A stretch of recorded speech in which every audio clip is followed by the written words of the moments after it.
Zero Calorie Marketing is a podcast created for marketers by marketers. In this podcast, we cover everything from marketing, philosophy, life, and whatever else that comes in between. We ask our guests about their current marketing struggles, how they overcame their biggest hurdles in their career, as well as tips and tricks listeners may be able to take away. Without further ado, let's get to it. Today, I'm joined by Fiona Stevens, Head of Marketing at Line. Fi, as she is better known to her friends, has been in marketing almost all of her professional career, and she has seen it all and done it all. Not suggesting anything, obviously, in terms of age or that kind of thing, because that would just be wrong in today's day and age. But before that, she was at the University of Southampton, where she studied English, sailed, kitesurfed, and mentored people. So I'm curious to find out what that actually means. So welcome to the show, Fi. Thank you. Thank you so much for having me. So firstly, what is mentoring? Actually, I guess it was a bit of a look forward as to what life might have looked like for the last couple of years, but it was just building relationships with other people within the university and mentoring them, providing advice, mainly over email, actually, but without the kind of face-to-face, slightly more intimidating side of things. So these were like fellow students, or were they people that you mentored from outside of the university? I'm just really curious. Curiosity, nothing to do with the podcast. Yeah, I think from memory, it was a very long time ago. But from memory, I think it was when I was in my third year and they were maybe first year students who weren't quite adjusting well or hadn't figured out how to balance studying or to work more independently than you have to at school. So really just providing sort of, when it was me, this is what I did to get around that problem. That sort of advice. Well, now when you say e-mentoring or meeting a person like that, it doesn't mean anything to us because that's what we do. It's what we're doing here now. Exactly. When I was at uni, someone said, I'm an e-mentor, I'd be like, what? What are you talking about? Yeah, now I think about it would have been over email as well, because the tools, we didn't have Slack, we didn't have Zoom, we might have had Skype at that point, but it was very much email. The E stood for email at that point. Literally like asynchronous conversation that you kind of message, you wait for the other person to come back. The dark ages. Honestly, I remember writing to my lecturer saying, can I have an extension on my dissertation, please? Or can I have a call for it? Then it'd be like 2 days later, the weight of terror. And also, one thing I was talking to my colleague about this. He was born with a mobile in his hand. When I was at uni, when you said to someone, okay, let's meet at 3 at this cafe, you'd get there at 3 because, you wouldn't necessarily want to waste your credit on sending someone a text message. Whereas now, if you're running late, I'm running late. It's one of these things. What I don't understand is how we got to the campus in the first place, because Google Maps wasn't a thing. So how did I get anywhere? Because now, whether it's a bus, a tube, a train, or just walking, I can't do it by myself. I need Google Maps to show me where to go. So how on earth did I get myself from A to B back then? I remember taking pictures on my crappy phone of a map to say, okay, here's what I need to get to, here's what I need to get to. And I'll just follow the picture rather than, so it's like a really, really early version of Google Maps that I used to create myself. But then, I do still have A to Z, a London A to Z, so I do you? And yeah,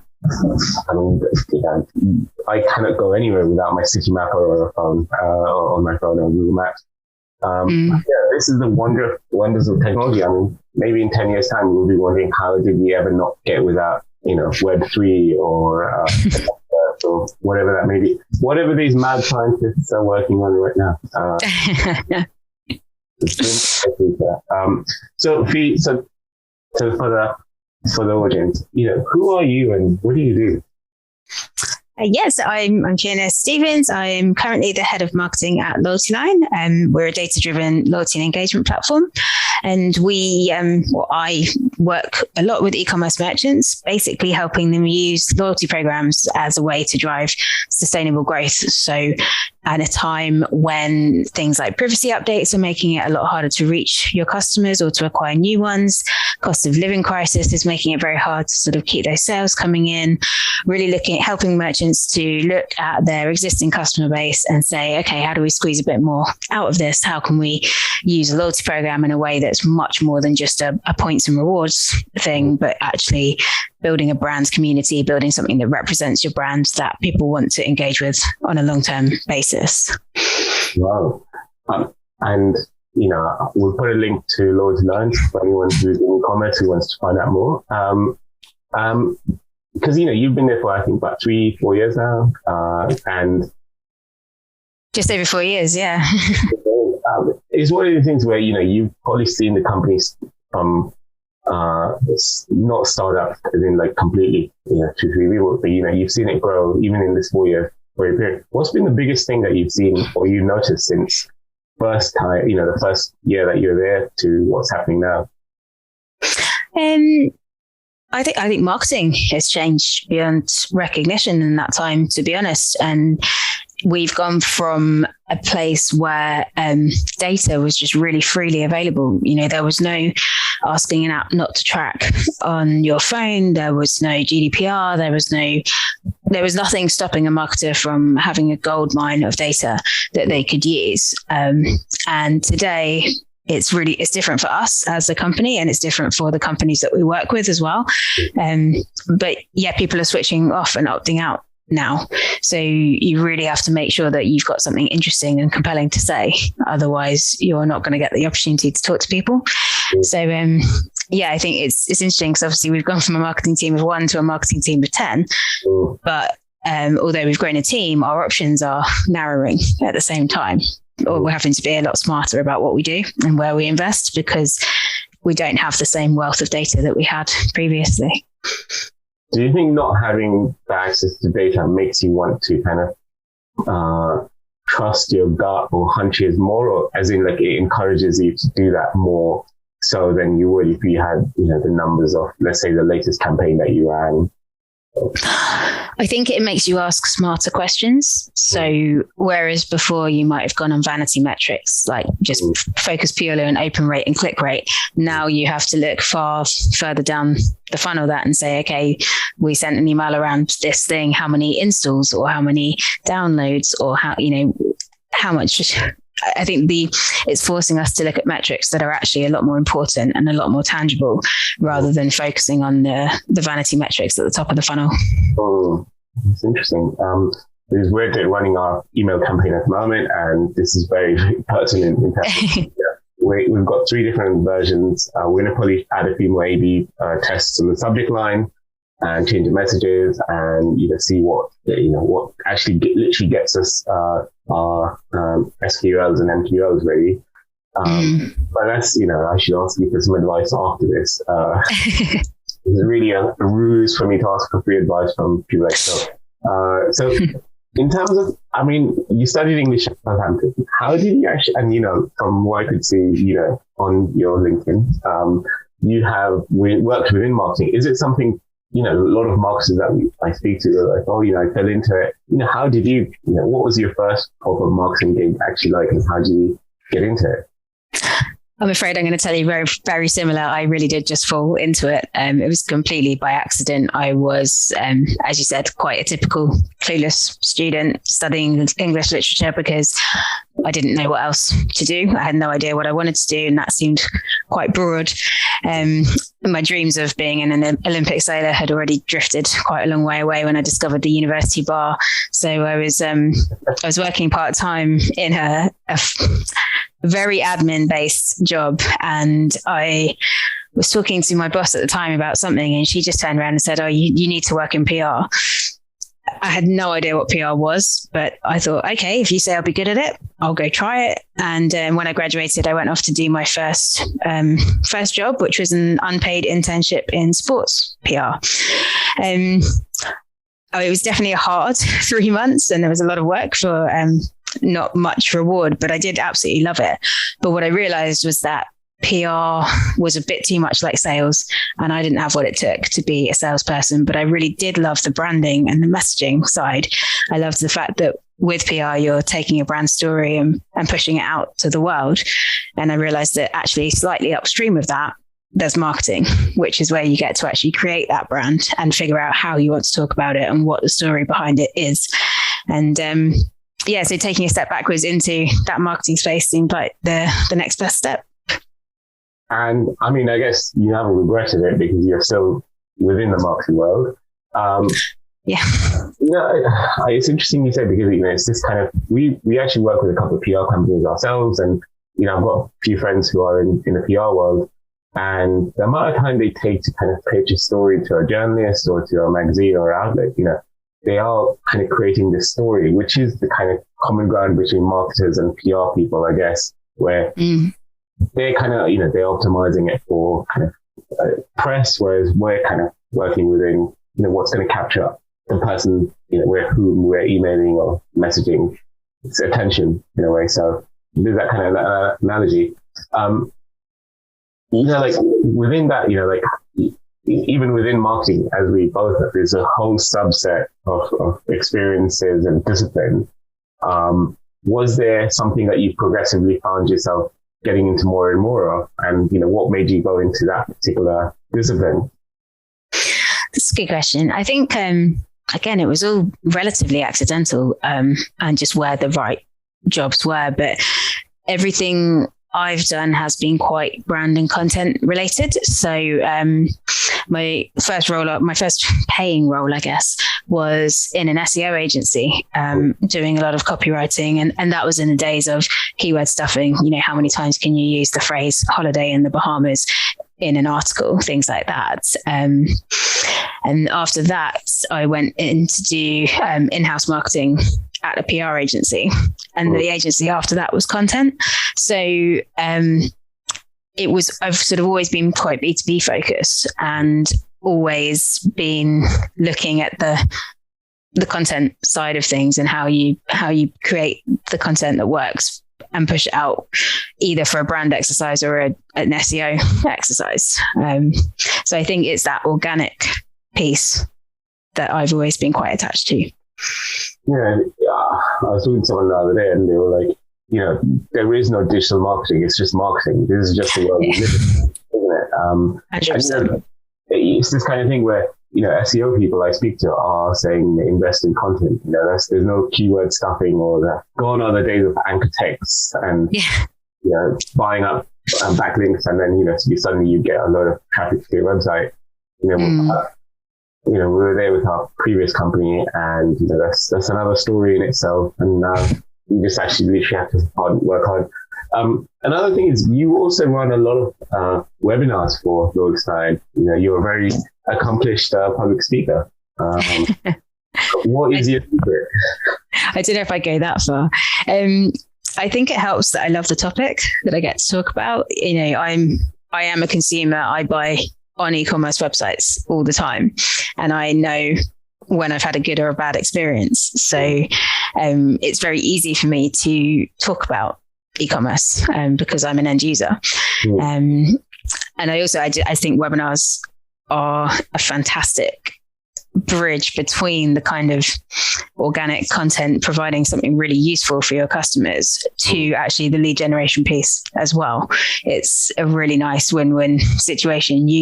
If you do it right, you can give someone really valuable insight, but you can also get the lead generation piece ticked off as well. Yeah, because a lot of marketers I speak to, they're quite camera shy, or they tend to be the people behind the scene. Could you tell us, like, the first time you ran the first webinar that you ran? What was that like? And and what's been the most surprising thing that's come from the back of one of these things that you've done? It's really interesting, actually. I have to think back. It was when I was working in Australia for the Institute of I can't remember what it was the Institute of, but it was a members institute, and they wanted to set up a webinar program, and it wasn't something I'd ever done before. And I wasn't actually the speaker, but I had to introduce the speaker, welcome people, moderate the Q&A and everything. And I remember being sat in a tiny little meeting room with very sweaty palms, feeling very sick, very nervous. Australian summer, so it was very, very hot, and I was just a bit of a mess. So that was the first time. And then, to be honest, it's since joining Loyalty Line, it's just become, I think, probably partly due to the pandemic as much as anything. It's just become second nature. And I think actually the pandemic's made it a lot easier because you can do it over Zoom. You don't have to stand up in front of people and realize that everybody can see that your leg is shaking and things like that. You know, it's a much more comfortable experience for everybody online. And, you know, since running a few major, webinars for Loyalty Line followers too, do you think it makes you a better public speaker? As in, like, would you be able to easily translate that across? I actually think it runs the risk of making you worse, if I'm honest, because you can rely on your notes. You've got them in front of you. You, as I say, you don't have to worry about your posture so much. You could be fiddling with a piece of paper under the table that no one will see. Whereas if you're fiddling with your hair or your jewelry or something in person, everybody sees it. So I think we probably have run the risk of generating some very bad habits that and actually I did have to do some in-person speaking recently, and I almost had to retrain myself and had to remember what it's like to do it without notes in front of you and things like that. So I think it's slightly risky.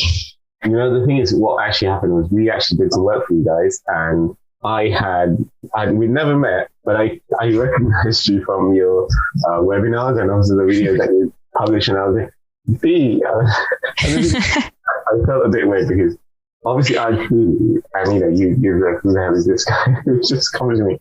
So that I felt like after I said, hey, how you doing? I thought, okay, no, this person doesn't know me. I've never met them, but it kind of really made that kind of, it was a bit weird because, you kind of interact with someone, especially on some other medium like this. But yeah, so for me, that was a bit of an embarrassing moment after that. Oh, don't worry. There was a time of somebody who joined the company recently said to me in the office, "Oh, you've changed your hair." And I thought, I don't know who you are, let alone how do you know my haircut?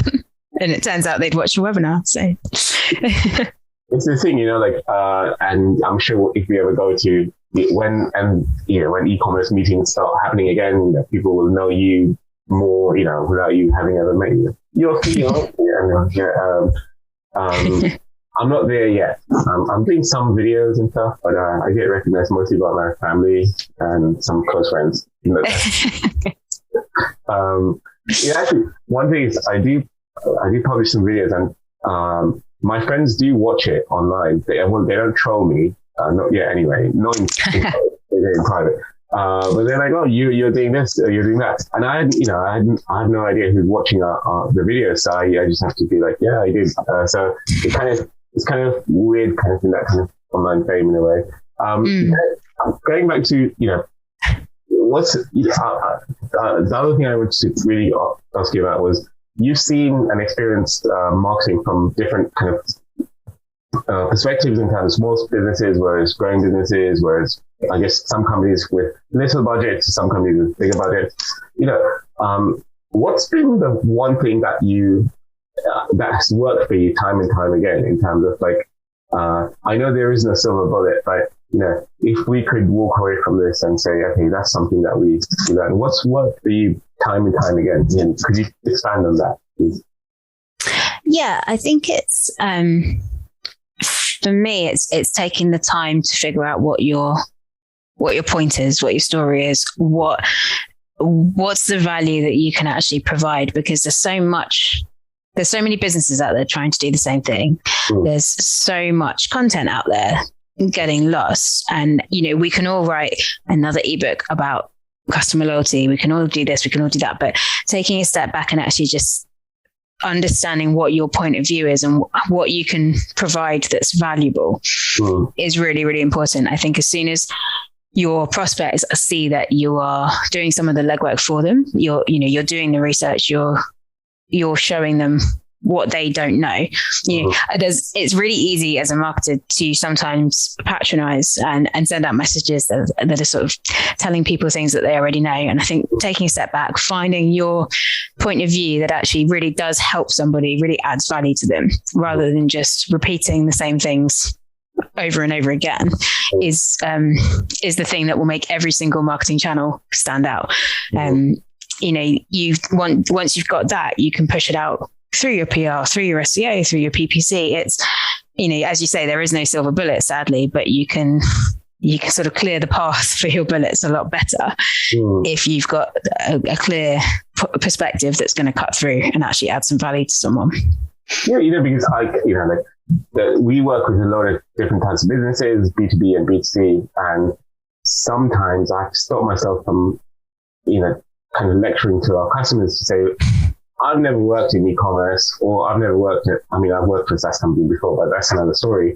But, oftentimes we go to, I guess it's similar to you guys, where you work with a whole lot of e-commerce businesses, and sometimes you know how to market their product or service, not better than they do, but you have this unique perspective, but you've never worked in an e-commerce company, so you don't know what it's actually really like. So I kind of, is that what you mean? Yeah, and I think you can run the risk of, as I say, kind of patronizing people and saying, if it's too high level and you're not providing something valuable, you just end up saying to them, you need a loyalty program. And they're like, well, yeah, great. I need a loyalty program, but I've got 5 other things to do. So, you're telling me something I already know. You're not telling me how to get there.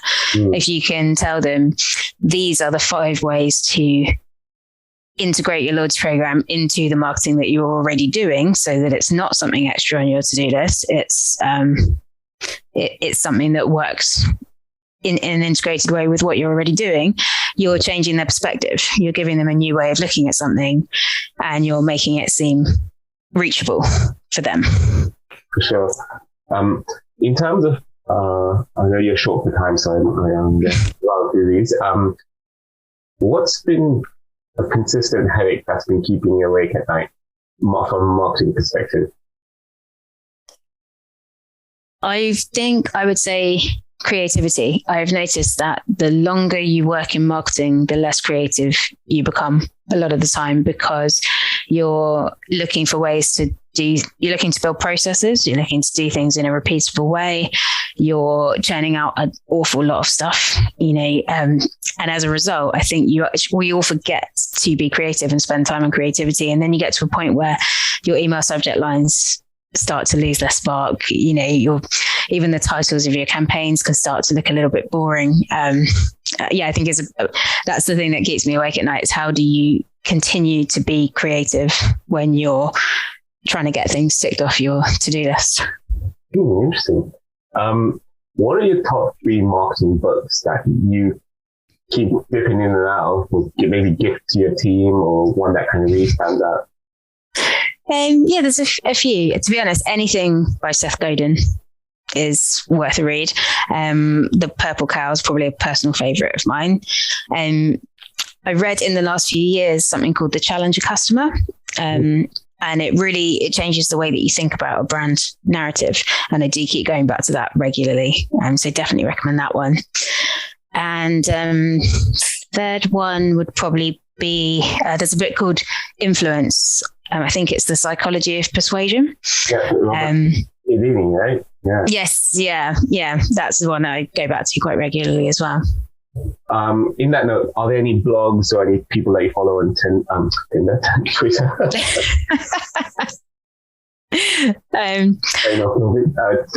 or LinkedIn that we should also definitely look at? I'll be honest, I'm not so good with people, but there is the thing or the place, the main source of great content and really good learning for me is from Drift. There's the Drift Insider.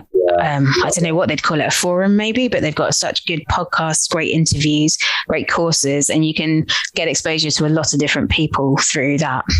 Yeah, I went to their show at the Tobacco Docks a couple of years ago, and they spent so much money on that, and they really kind of looked at every single detail, and it was well worth going. And there aren't many. I think they had this guy who created a documentary about climbing one of the most impossible cliffs without any support. And I was actually really genuinely moved by it. I was like, what this is supposed to be? Whatever it is, I'll buy, just tell me where to go. But that was some amazing drift. If anyone's from Drifters listening, then reach out to us, dude. We'd love to interview you. Yeah, they are absolutely on point with their content. It's just like, they just get the tone of voice right in everything they do. The last thing, I think, how do you keep up to date with what's happening in your industry? Is there something that you routinely go into, or is it something that you do consciously? Yeah, I think for that, it's less about reading or watching and more about talking. I think you need to be talking to people who operate in your space and comparing notes with them as much as possible. So, building, I know networking is a horrible phrase and there's nothing worse than going to a networking event. But actually, if you can identify 5 to 6 people who work in a very similar business to you, and then, say you've had a bad month for leads, well, great, give them a call and say, well, how was your month? Compare notes. If you want to test a new channel, talk to your network and find out, has anybody else tried it? Are there any tips they can give you? I think, networking in the traditional sense of sort of introductions and blah, that's very helpful. But actually just finding a few people who are doing the same thing as you, who are really happy to just talk to you, is really important. I know I may be putting you on the spot right now, but is there anyone you want to give a shout out to that you kind of reach out to once in a while, or kind of have a share a WhatsApp with that's been kind of helpful for you? Oh, lots of people, lots of people within our partners, the whole team at Nosto, Gorgeous, Clavio.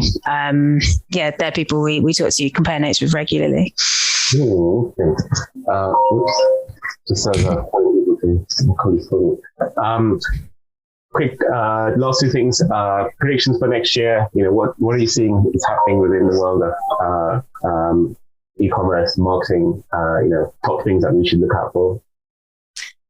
Good question. I think brand marketing is coming back around. So as you pointed out rightly earlier, there's not really any such thing as digital marketing anymore, but that is where the focus has been for the past, decade. And you put brand aside slightly to buy ads, buy traffic, etc. And I think brand is going to come back around because both B2B and B2C customers are shopping with their hearts and minds instead of their wallets now. Price isn't the important thing. It's about the service you'll receive. It's about alignment with your values and your customers' values, etc. So I think, it's getting more and more important to be very authentic, to really figure out how you want to communicate your brand and start winning customers that way instead of on price. I think that's just going to get more prevalent. I was thinking about your company the other day, and it's like one of these things where the first-time buyer could, you could easily, have a high customer acquisition cost, and your service or your product has to deliver for them to be a loyal customer to your brand or service, isn't it? Absolutely, and it's not just the first. That first-time buyer could easily have come to you for a discount, and then as soon as you go to full price, they think, no, I don't want to shop again. But if they've had a great experience with you and they know that you really care about, it's a terrible example, but you really care about the rainforest and they really care about the rainforest, then you get around that pricing because you found a brand that actually you can engage with who cares about the same things as you. Precisely. And this is a topic in its own right. Last thing, how can people get hold of you if they wanted to reach out to you? Or I know that you guys are hiring all the time at Lord Learn Powers. What would be the best way for someone to get in touch with you? Feel free to find me on LinkedIn, Fiona Stevens. Very happy to connect with anybody. Well, thank you so much for your time, Fee. We hope you have a good rest of the day. I know you've got a meeting to go to straight afterwards. We will be in touch when this is all out and about and being made into a wonderful blog podcast, which is going to come out. Thank you for your time again, and we look forward to seeing you very soon. No, thank you very much for having me. Thanks for your time. Thanks. Like what you hear? then check out some of the other episodes in this series or visit us at zerocaloriemarketing.com.